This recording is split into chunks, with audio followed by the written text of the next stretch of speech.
Good afternoon. My name is Vicky Harris. I'm from the RCSLT and I'm delighted to welcome you all to this joint webinar with RCSLT, where we are joined by the HCPC and NHS England and some of our SLT colleagues who can talk more about preceptorships.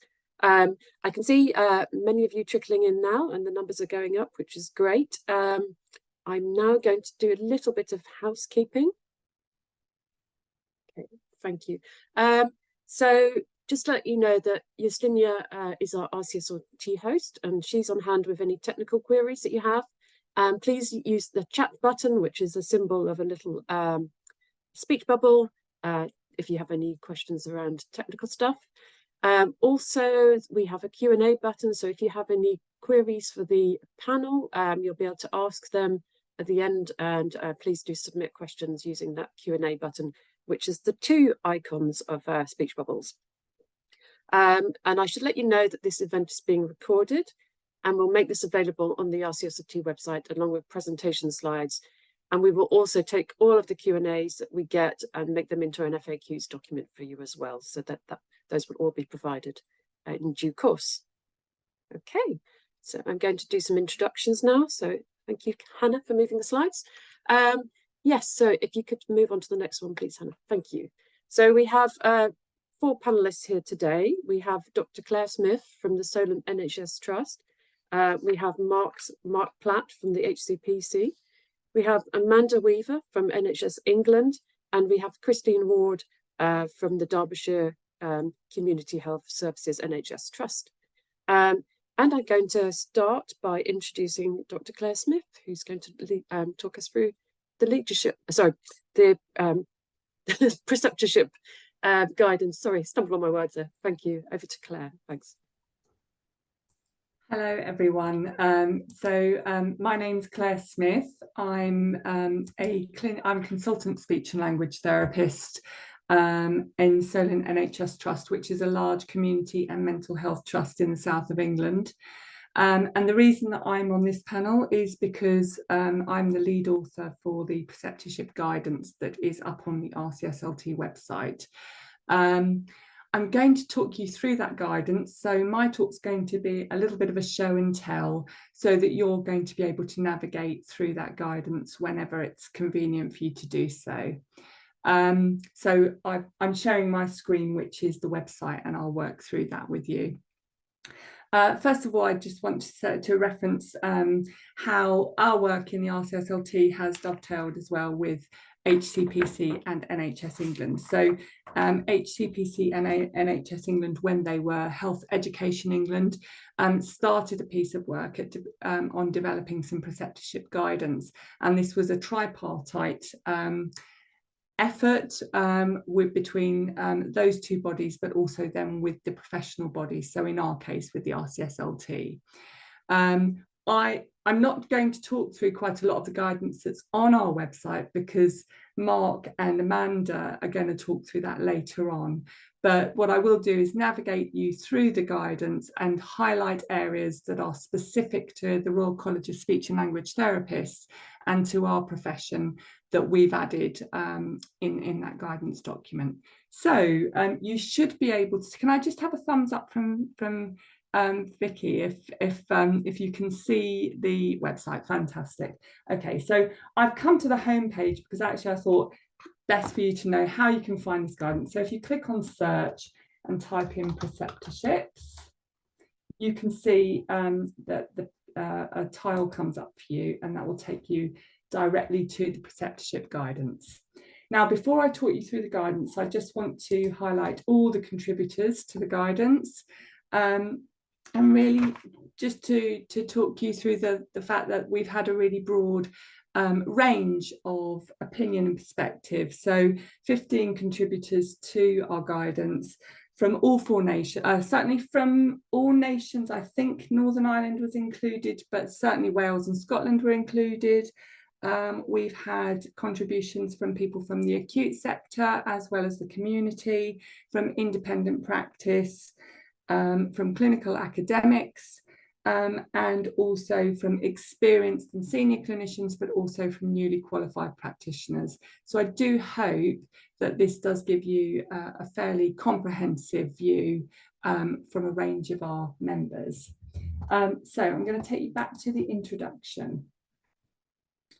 First of all, just really highlighting who this guidance is for. It's mainly to support employers and supervisors, so people who are interested in delivering preceptorships for newly qualified staff or for international recruits or people who are undertaking a significant change in role. I'll leave Amanda and Mark to talk a little bit more about that. But this guidance I just wanted to highlight is mainly for the preceptors or the people delivering preceptorship programmes. If you are a newly qualified speech and language therapist and you're interested in preceptorships, I'm sure you'll find the information interesting and informative and read it in collaboration, particularly if you're newly qualified, in collaboration with the newly qualified guidance as well.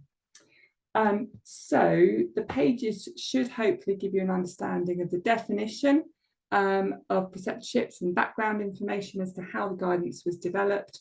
And then we've highlighted specific aspects that we think are going to be really helpful, and that is, what are the roles and responsibilities of preceptors and preceptees, signposting you to guidance outside of this core guidance, and I'll talk a bit more about that in a moment. And then specific factors for speech and language therapists, which I'll spend a bit of time on.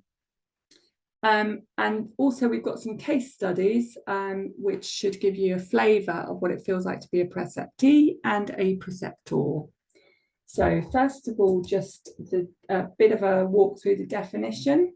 As I've mentioned already, this work is drawn really from the work that the HCPC and NHS England have led, and they did a large amount of consultation. There were a lot of consultation events which we've attended and contributed to.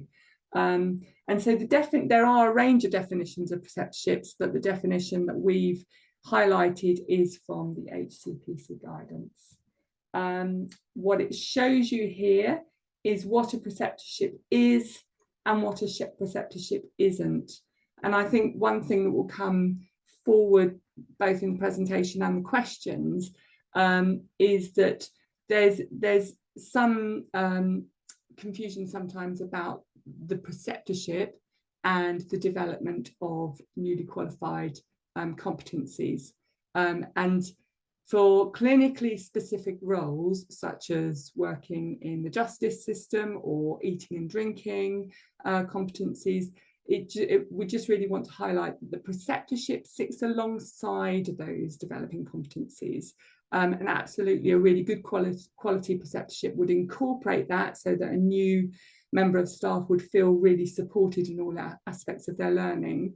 But a preceptorship focuses on broader multi-professional skills in being an autonomous practitioner. So I'm just going to go to the next section, the role of the preceptor and the preceptee. And what you'll find here is just what is expected of people in these roles. And some key things to highlight are that the preceptee has an active responsibility for their own learning, and the preceptor has an active responsibility for supporting them. And both of them need protected time in their roles to be able to do this duty. And that's the thing that we've really highlighted there. Frameworks and principles, well, obviously we've highlighted mainly the HCPC and NHSE frameworks, which I'm not going to go into now because I'm sure they'll be discussed further on in this webinar. And this just summarises that.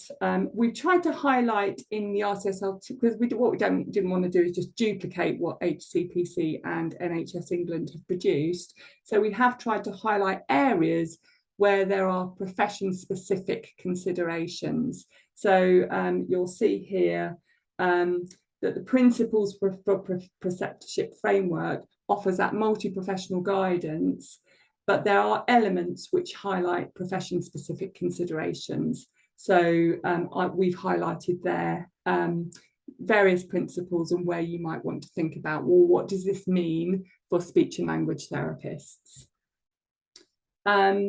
And then we've also highlighted some specific guidance for speech and language therapists on what a good quality preceptorship would look like for speech and language therapy. So this is mainly going to be around how do the unique needs of a speech and language therapist fit with that broader benefit of a multi-professional learning environment. And again, I won't go through them now for time, but do have a look through them. And if you've got any questions, I wonder if it'd be worth having a link to this in the chat. After my talk, I'll see if I can do that, if I've got the technical skills. Then people can have a little look through if they're thinking about questions. So that's the framework and principles. We do have a page on other guidance, and that's because this work has brought together a lot of thinking, but there are some really, really excellent guidance resources available. Some of them are specific to different areas. So there's a capital AHP preceptorship, which is very London focused. There's guidance that's specific to Scotland, and we've also highlighted the different nations and considerations there. And also for different employers. So we've got guidance there for employers from other sectors or in independent practice. So if you're not in the NHS, what are things that you might want to consider? And then finally, we've got some case studies. So we've got a case study of a newly qualified therapist working in my trust, who was in Children and Families Community Services. We've got a case study of the perspective of a preceptor on what it was like for them, and the experiences of a preceptor in a learning disability team. And I know that Christine's going to do a fantastic presentation later on more detail on case study. And then finally, if you're really interested in this subject and you want to do further reading, we've got all of our references that we alluded to there. And obviously we've got our new guidance, which Mark and Amanda are going to talk about as well. That's really everything from me. I don't know how long I've taken, but you might have a bit more time back. Thank you, Claire. You've come in well on time, and that was a fantastic walkthrough. So thank you for that. I'm now going to hand over to Mark at the HCPC to talk about the principles and the work there. Thank you.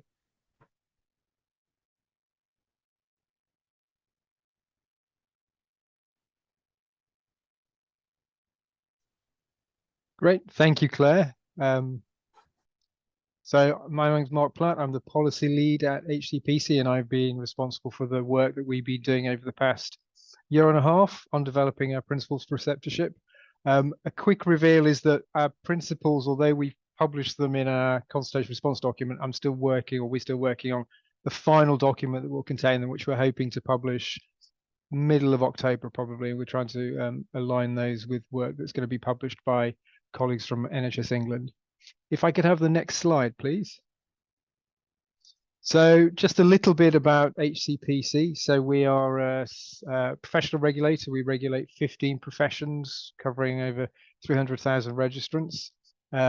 We exercise our role by setting standards, professionals, education and training practice. So any of the programs that you've been on to become a speech and language therapist will have been assessed, approved by HCPC. We approve the education programs. We keep a register of professionals known as registrants who meet our standards. Many of the people on this call I anticipate will be registrants. Some may be trained to be registrants.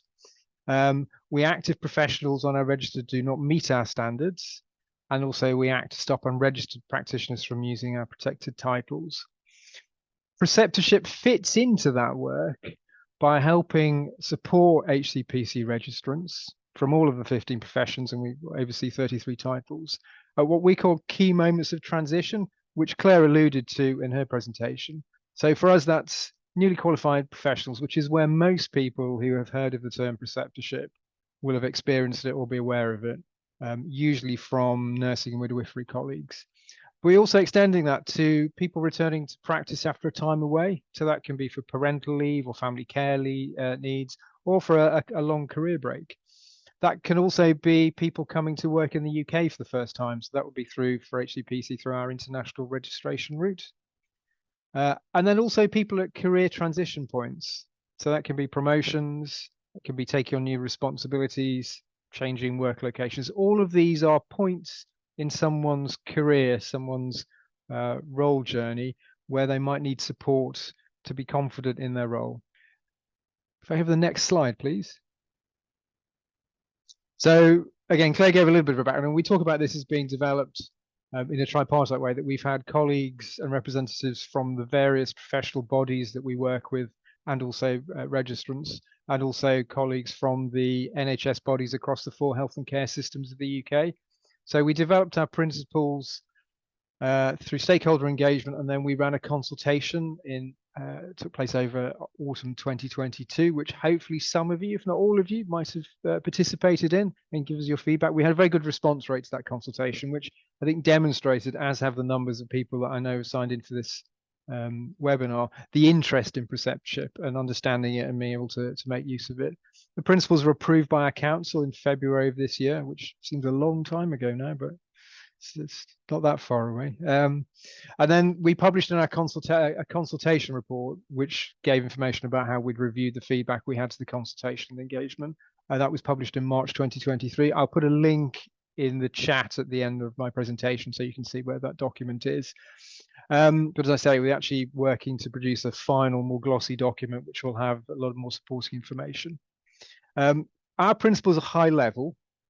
They're high level because we cover 15 different professions, 33 titles, but also our professions, registrants work in a range of settings. Not everyone works in the NHS.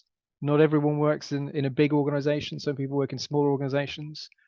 Some people work independently. So we try to make sure our principles can be applicable to as many of our registrants, as many of the settings and work experiences arrangements as possible.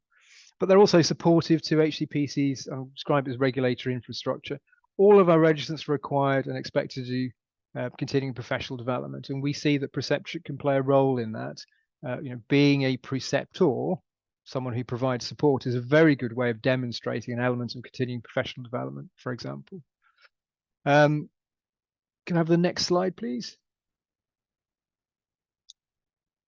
So I said they're high level. I'm not going to go into the detail of all the detail of them, but I just thought worth pulling out the sort of the top line principles. So principle 1 is about organizational culture and preceptorship, and organizational culture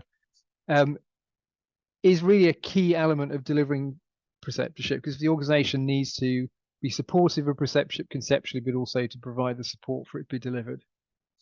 Principle 2 is about quality and oversight of preceptorship. It's important that preceptorship is reviewed regularly, and it's people's feedback from being preceptors or preceptees is built into monitoring, evaluation, and review of preceptorship programs and offers. Principle 3 is preceptorship empowerment.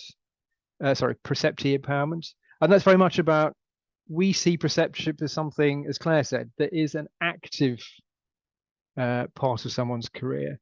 That being a preceptee doesn't mean that you have things done to you. It means that you participate in preceptorship, and you, as far as possible, tailor it to your needs as a preceptee, depending on which of those points of transition you're in.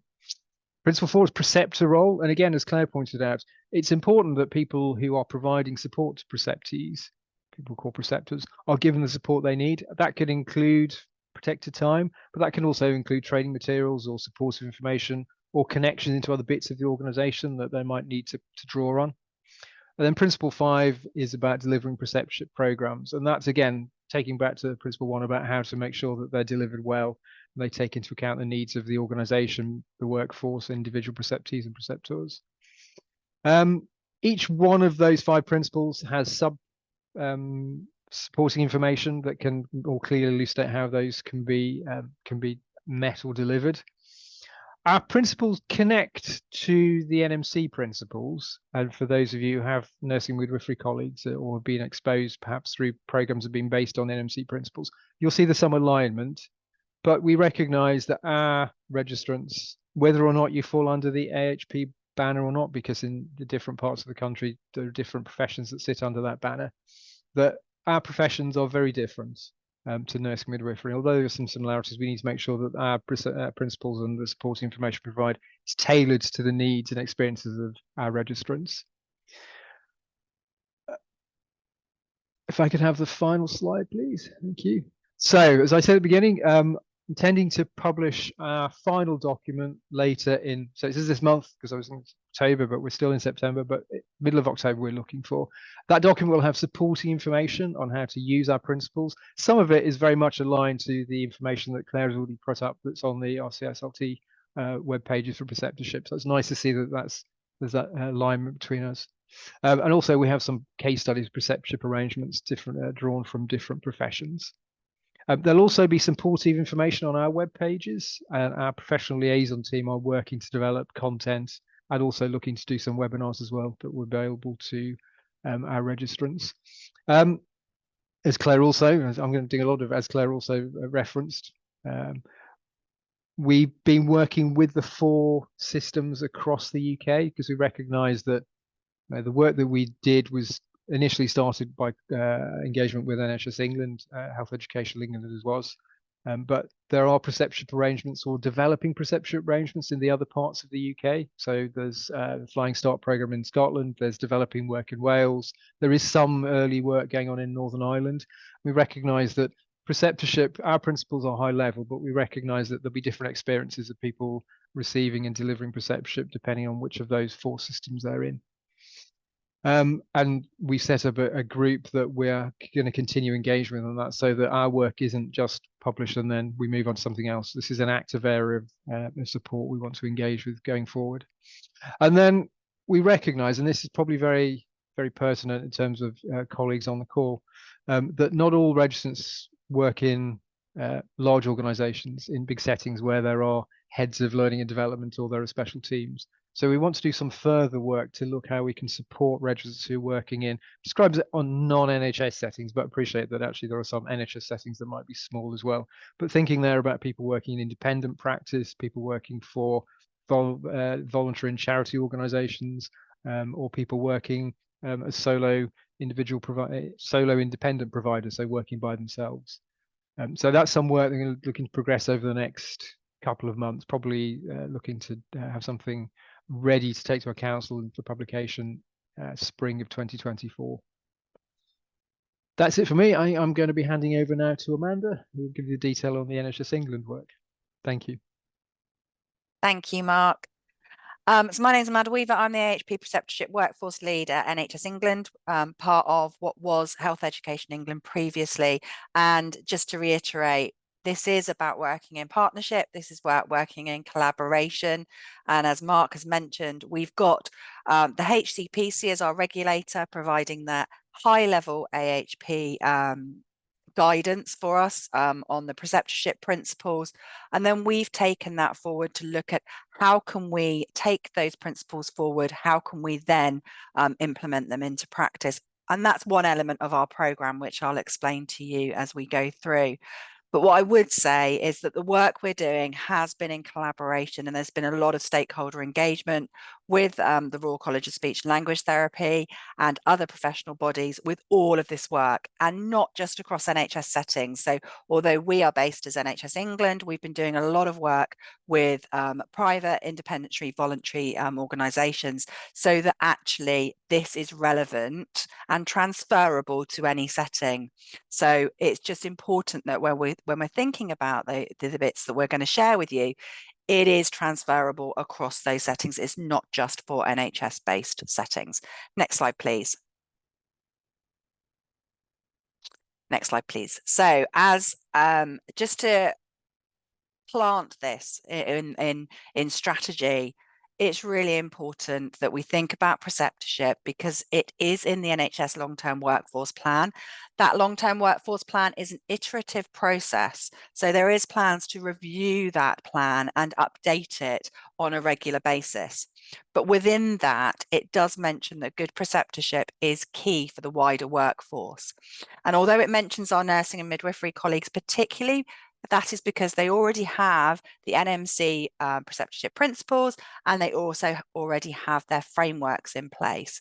So the next step for us will be updating that long-term workforce plan with the work that we've been doing with the HCPC and with ourselves, and taking that forward and looking at what that impact is moving forward. It's also placed within the AHP's deliver strategy about having AHPs in the right place at the right time with the right skills. And this is about us bridging that gap between education and work in one sense, but really supporting the development of our workforce so that it is fit for the future. Next slide, please. So why is this work really important? This data from the NHS, however, it is equivalent to some data that we've had from the HCPC around registrants and registrants who stop their registration after a period of time. So what we're seeing in the NHS at the moment is that leaver rates within the first 5 years are around 10%, but actually in the first year alone, they're sitting at 11% for our AHPs. But within that group of AHPs, there's a really big variance from 5% for some of our AHPs up to 24% for some of our other groups. So it's really important that we are thinking about this and thinking about the support we are giving people in those early years of registration.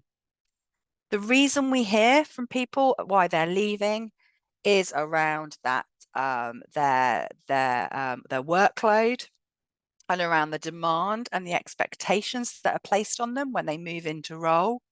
But also we're hearing about work-life balance. And I don't just mean flexible working. What we're also seeing is people wanting different roles as they're entering the professions. So we're thinking of people who would like portfolio roles from an earlier stage. So where they might be doing something across the pillars of practice. So something in clinical, but something also in education or research. So that's coming out as something that people are wanting to do at an earlier stage of their career.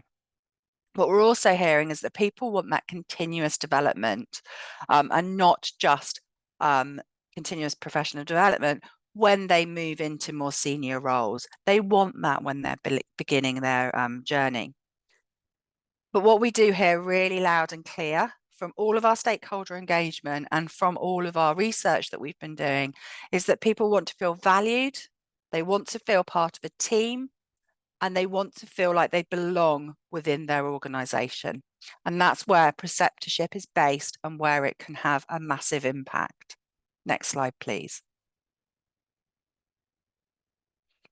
So just to say that we are doing this based on data, and the data that we have available to us, not just the leaver data, but also data from the HCPC, who do their year in registration survey, who found that 32% of respondents replied that they did not have a structured period of learning on entering practice. And those that did found that it was actually less than 3 months. Next slide, please. So our programme of work is aiming to have inclusive access to tailored support and development for AHPs across a range of transitions. So we have 3 elements to our programme. We have something called pre-preceptorship, which is about how we can support people towards employment. So that's working with our higher education institutes, it's working with placement providers to look at how we can support people from their studies or from their beginning of their journey into employment. What can we do before they land in an organisation? We then have preceptorship, which is more well known, but preceptorship really is about transitional support. So what I mean by that is that it's about building somebody's confidence as an autonomous practitioner in their role and making them feel like they're valued and they belong. And then alongside this and running in parallel and then continuing is this foundation support element, which is about us upskilling people across the 4 pillars of practice. And this is where your NQP speech and language therapy competencies sit, because what we're talking about with preceptorship is confidence, but what we're talking about with our foundation support is competence and capability, and that sits for us in that foundation support element. So that's where your NQP speech and language therapy competencies sit, and they run alongside preceptorship, and they may have crossover, but they run continuous. It's not one or the other. It's a blend of the two moving forwards. Next slide, please. And as we've already mentioned, this does need to be tailored because this looks really different for different people. So we need to be really considerate of what somebody's individual needs are. What's their journey been to get them into the profession, to get them into their registration? Is this a first, second, third career? Is this somebody who is returning to practice? Is this someone who's an internationally educated individual? Then building someone's professional identity. And this is where the Royal College of Speech and Language Therapy are vital within this piece of helping you to develop in that speech and language therapy role. How do we then build us as allied health professions? What can we use together? What can we share? How can we use those resources more widely? And then how can we help you as a healthcare workforce? That multi-professional working, that team working that we need to providing patient care. Next slide, please. So preceptorship is wider than newly qualified practitioners. And this is really important because preceptorship did come from a place where it was to support newly qualified practitioners. But as we've mentioned, this is about wider career transitions and transitional support. So it's not just newly qualified that we should be supporting through preceptorship. It should also be returned to practice, those that are internationally educated or internationally recruited into this country.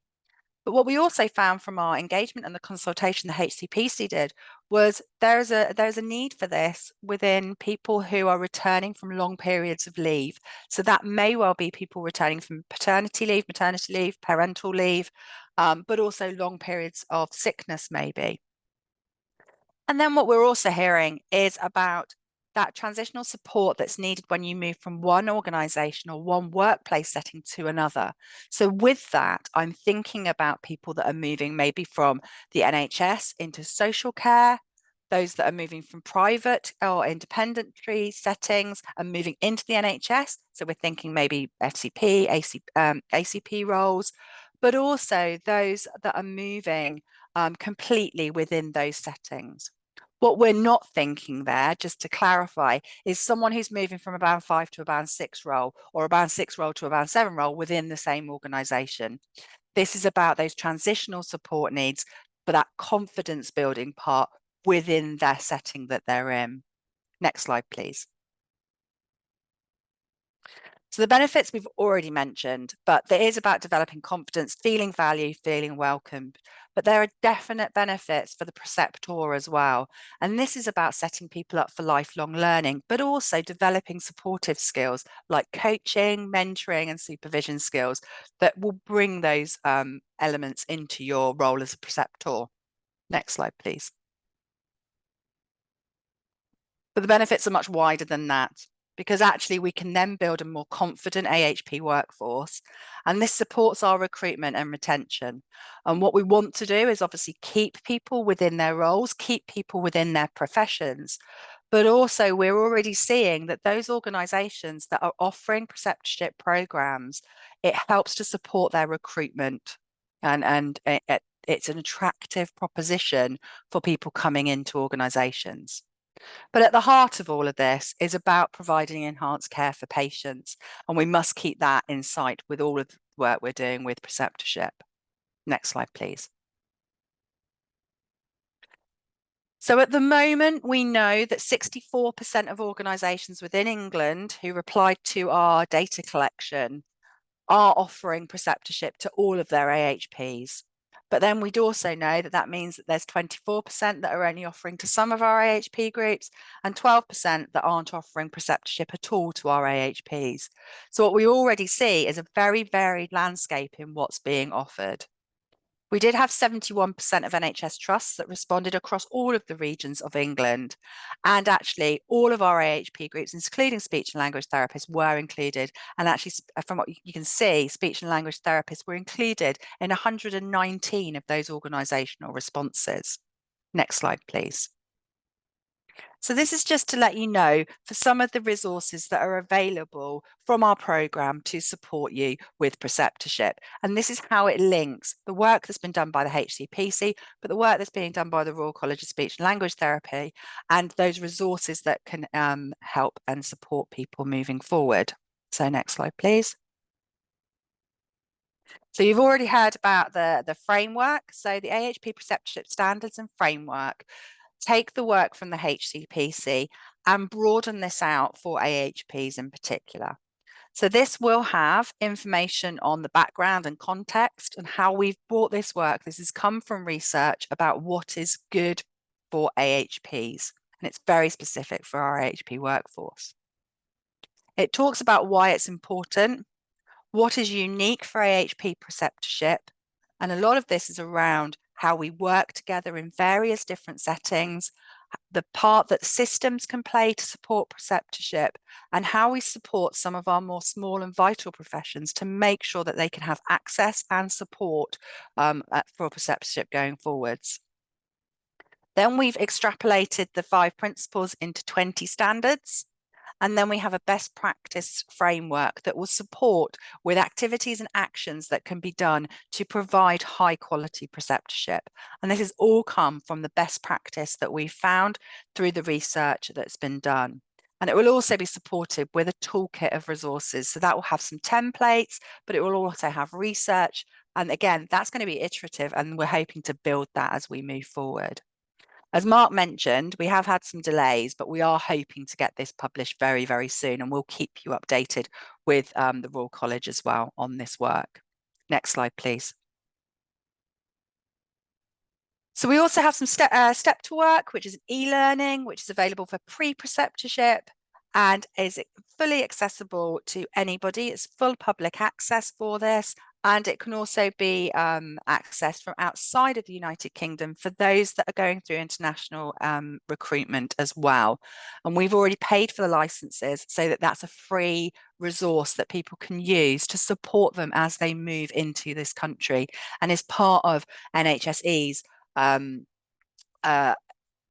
International Recruitment Transitional Programme as well. Next slide, please. We have a multi-professional preceptory compendium, which sounds like a very fancy word, but it's about training. And it's that introduction to that preceptor role, or refreshing on that preceptor role. And actually, what I can update you on is that all the units are now available. They've all been launched on the Learning Hub and are accessible to people moving forwards. And there is a certificate at the end of that. So it's a great opportunity for people to get a refresher, but also for that first introduction into those skills that are needed as a preceptor. Next slide, please.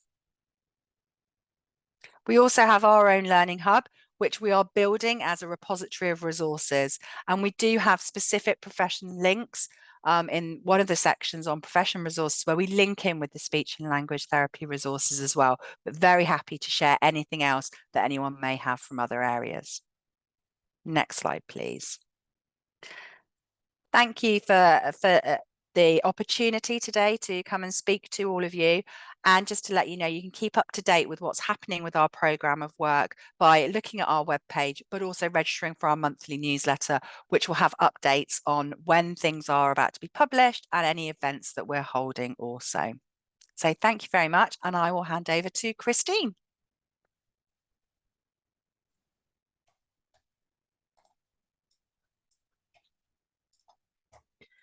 So, hi, thank you. Thank you for that, Amanda. Yes, I'm Christine Ward, and I've been asked to present. Sorry, I got a bit lost there. Could I have the next slide, please? Sorry. Thank you. Yeah, I've been asked to present on preceptorships for speech and language therapists, kind of a bit of a case study based on my work. Well, the work of us in Derbyshire Community Health Service NHS Trust. So I'm a speech and language therapist. I've been qualified for about 20 years and I've been working in Derbyshire for about 16 years.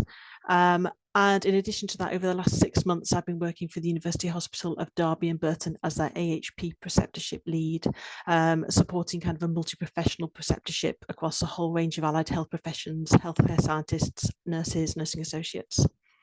If I could have the next slide, please. Thank you. So I'll just find my Word document, which disappeared. There we go. I just wanted to give you a bit of information about my early career, really. I graduated back in 2020, came out with a 2-1 reasonable degree as speech and language therapist, and got my first role in what seemed, which was a quite nice little role in a community clinic. I had a couple of days in a special educational needs school and a couple of days in a language unit. Oh, sorry, thank you. There we go, see how that goes. A couple of days in a language unit attached to a mainstream school. And I found that I was surrounded by people who were very friendly and who I could ask a few questions of, but nobody really had much time to engage, to really get into a detail as to how I should undertake this role. And as a newly qualified therapist, I was struggling with the basics. How do I structure a day? How do I engage with parents who were really worried about their children, having these difficult conversations? And I left the role after 9 months due to, I got married and moved on to America, so it was due to my own personal circumstances. But at that time, I was really relieved to leave speech therapy behind me, as I just really struggled with confidence during that first 9 months. Next bit, please. And so I felt at that stage I would have really benefited from preceptorship as we know it now. I then moved into my second role around 2 years later, and there again, there was no specific support allocated to me while I was in a new clinical area. It was a good job. Again, I had friendly colleagues. I could ask a few questions, but it was, I was working in a nursery school for children undergoing autism assessment. So it was a very specific area. And yeah, I really felt at that stage I would have benefited from preceptorship because I was still quite newly qualified. I was in a totally new area. And it took me about 3 or 4 years to actually find my feet and develop confidence. And I also got to the stage where even now my go-to happy place is working with preschool children, autistic children, because I did develop skills there, but it took a long time. I then moved on into my third role. So this was about 4 years after that, and we moved up here to Derbyshire as a family. And I gained a band 6 role working with children in mainstream schools. This was really quite different from preschool ASD. It was a very different clinical area. The way of working was very different. I mean, I know I was a band 6, but simple things like how I book appointments in schools, how I manage a visit in a school when suddenly there's no space for you to see a child, the practicalities, as well as things like fluency. I really didn't know much about fluency, and I was aware I didn't know much, and I was trying to get to grips with the gaps in my knowledge, gaps in my competence. And I would say that from the start of my career across these 3 roles, it took me 10 years to feel confident as a speech and language therapist. And I feel that a lot, if I'd have had preceptorship throughout at different stages in my career, that would have made a big difference to my confidence. So hopefully you can see from this, I feel, for me, passionately about supporting new starters and making sure that they have preceptorship, some sort of preceptorship support. So if I could have the next slide, please. So looking back about 4 years ago, Derbyshire Community Health Service managers, they recognised the need to support new starters. And I wasn't part of this at the time, but they set up a way of supporting new starters across Derbyshire. And the pathway was kind of that the new starters would have support for the first 9 to 12 months coming into the service. And it wasn't a system where there was a pass or a fail. It was just support that was in place for these newly qualified practitioners. And the support was separate from the newly qualified competencies that RCSLT have in place, but it did run very much alongside, but it was distinctly separate. As part of the preceptorship offer, every new starter was and still is given 2 weeks where they're supernumerary to requirements. So they're able to just find out what happens in the department. They're able to shadow colleagues. They're able to listen in on phone calls. They're able just to see how the day-to-day speech and language therapy role tends to work, see what assessments people use, see how a working day can be put together with the challenges of that. A big part of this offer to the new starters was what was called an NQP mentor, but now we'd kind of call it more of a preceptor role. And it was a role that I was fortunate to gain. Supporting the new starters, I was given a non-clinical time to undertake this role. So I was given 1 day a week, and I was given a number of new starters to support during that time away from my clinical obligations. I was able, in doing this, to follow the lead of what the new starter wanted to discuss, what they wanted to explore, what they wanted to develop. And it was a range of clinical things, but also non-clinical things. So things like time management, confidence, resilience, those kind of topics. We had a lot of discussion, lots of shadowing, and as I say, there was some teaching along the way. As part of this, when we had maybe a batch of new starters within our NHS Trust, they were able to engage with one another. And I think often we just assume that new starters will gravitate towards each other and find each other, and they often do, but not always. Sometimes it's useful to be able to provide a format where they can come together and discuss what's going well and also discuss the challenges together. And finally, as part of this preceptorship offer, there were specific, and there still are specific informations throughout that first year with the different clinical specialists. So whether that be hearing impairment, cleft palate, voice, autism obviously being a big one for working in mainstream schools. They got to get to know who the clinical specialists were and gain information on those topics. Have the next slide, please. So from my point of view, as a preceptor to these new starters, I felt that the new starters really wanted and benefited from having a safe space, to be honest. I wasn't their manager. I was just there as a friendly ear, where they could discuss fears that they had. They could discuss knowledge gaps. New starters would often come to me and say, I know I ought to know this, or I know somebody's told me this 3 or 4 times, but I still don't get it. And it was a place they could come to with that and be vulnerable and honest, but also a place to celebrate what was going well. Sorry, I can't see my, thank you. A big part of this role was that they had a designated individual with time that they could talk to. Often the new starters would come to me with a whole list of questions that they've been saving up over the week and say, I brought these to you because you've got time. You've got time to do this, time specifically allocated. I think all of us, whether we work in the NHS or not, we're really, really busy people, and time is one of our biggest enemies. And new starters know this. So yeah, they really benefited from that. Coaching, I was able to give some coaching from my own perspective. Sorry, giving answers rather than giving new starters answers when they had questions as to what I thought they ought to do, often asking them what they thought they ought to do, and they really benefited from me reinforcing their confidence. And often they'd give me really, really great responses, often better responses than I would have thought of, and that helped build their confidence. There was shadowing both ways, of them shadowing me and of me shadowing them. I'm sorry, thank you. So just to be aware, the challenges I find of introducing preceptorship for speech and language therapists, time is the biggest one, as I've said. Time for the preceptees to undertake this time for learning, but also for the preceptors, trying to make sure they're not having to squeeze in meetings with their new starters amongst their normal caseload. Terminology can be really confusing. I think maybe many of you on this webinar at the moment who are a bit confused about all these words that start with P, and so it's just being really clear and giving people time to understand what all these words mean. Certainly with my work, working with other AHPs in my role with University Hospital of Derby and Burton Trust, there's often a real focus on clinical knowledge and clinical skills, which is really important, obviously. But there's not as much time spent on kind of the softer, the more personal skills. So things like the time management, delegation, self-organization, leadership, those kind of things.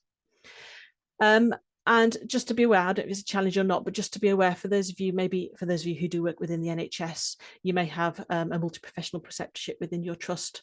And just be aware that some of these can be really nursing based. And so if your new starters go onto these, you may find that they're learning about giving IV drugs and medicines management and things, but do also be aware there are real benefits to multi-professional preceptorship, linking in with other professional groups, and as I say, learning the soft skills, learning those personal skills that you need to be a speech and language therapist alongside the clinical knowledge.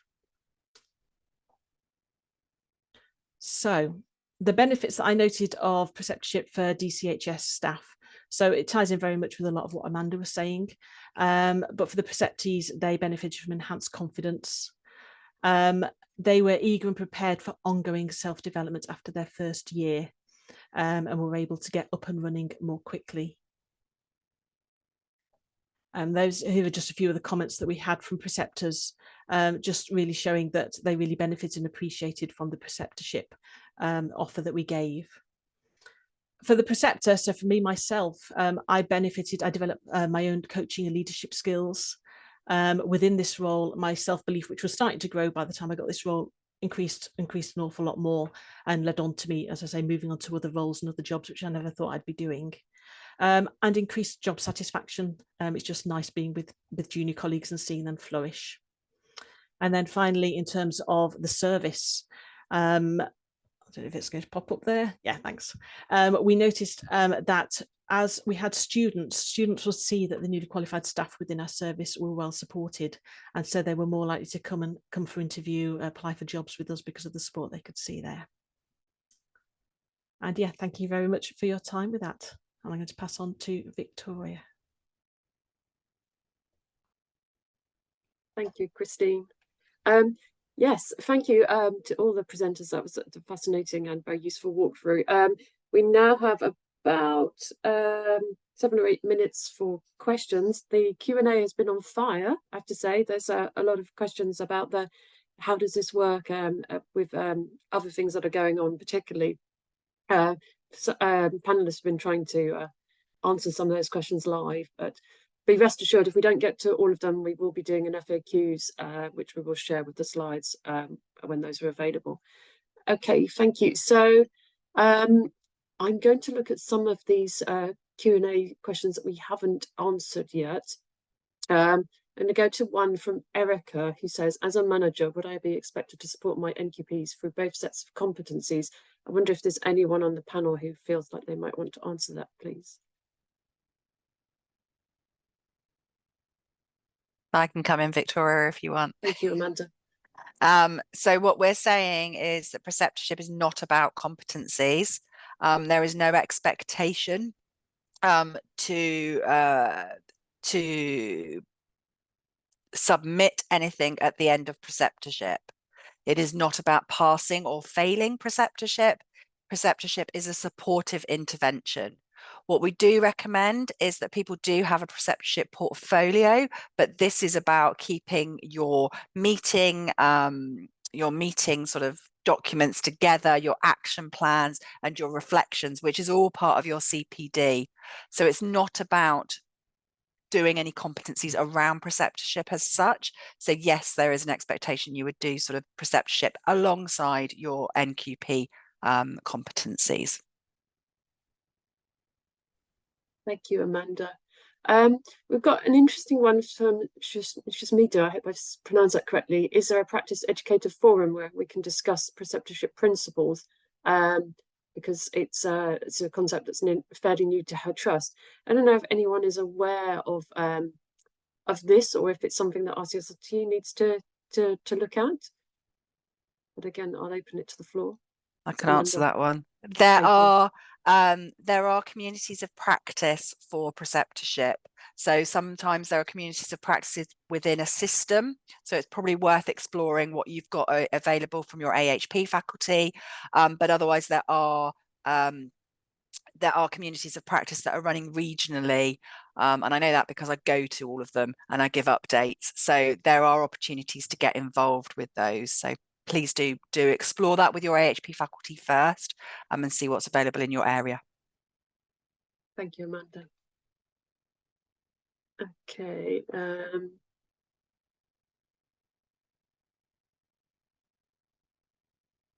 This is an interesting one. How would you consider clinical supervision to be different to preceptorship?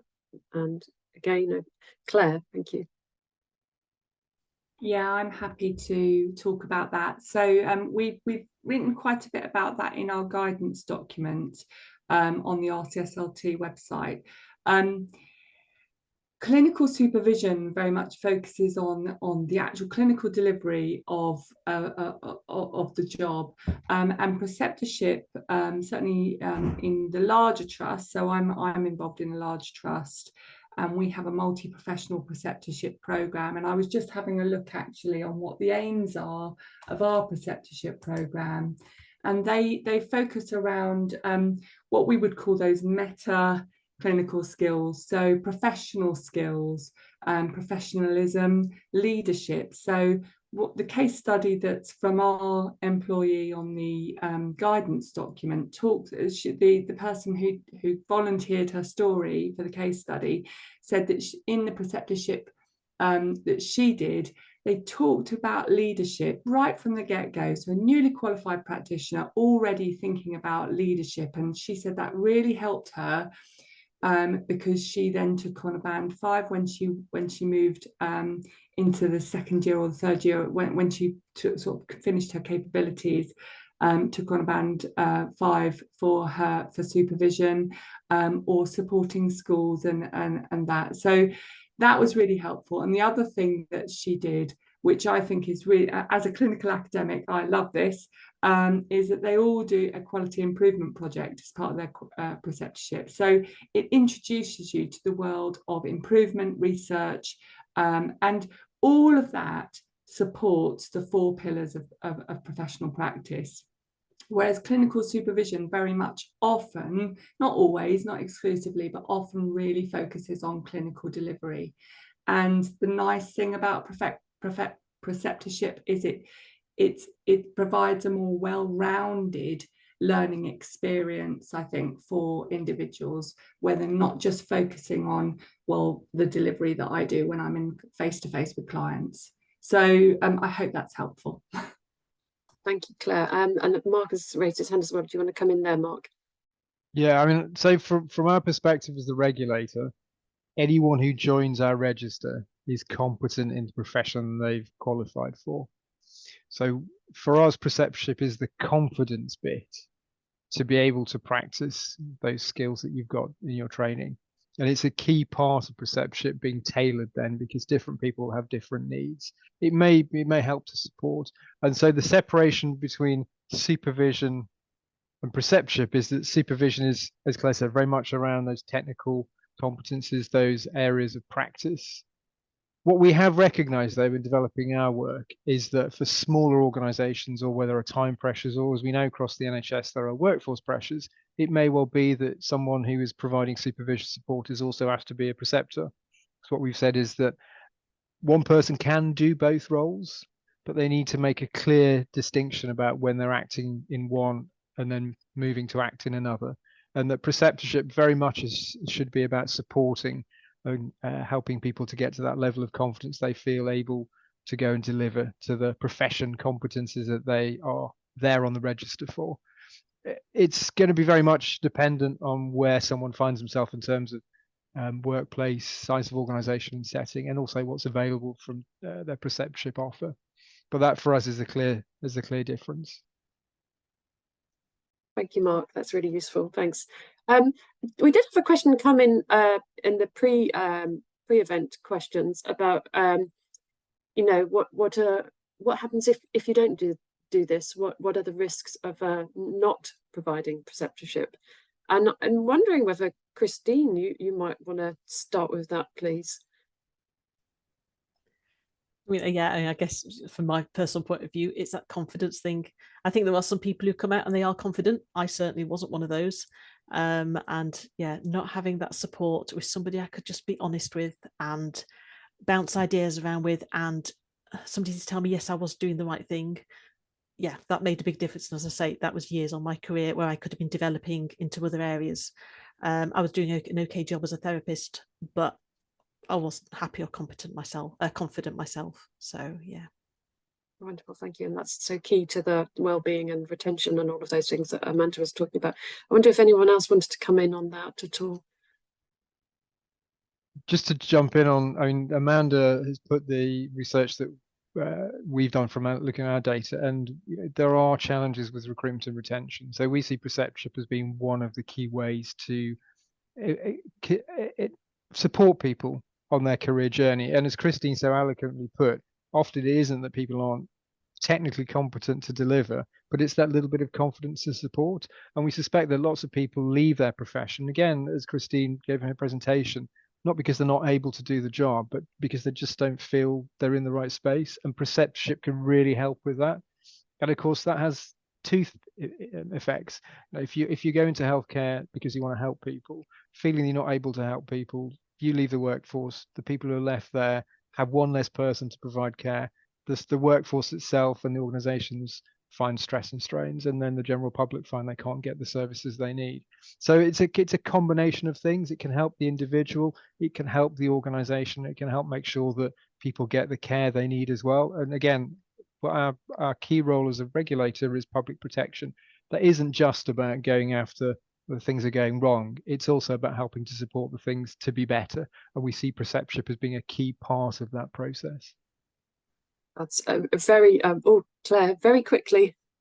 Yeah, I just really wanted to say you miss an opportunity. If you don't offer a preceptorship, I think you miss an opportunity to get the most out of every individual as well.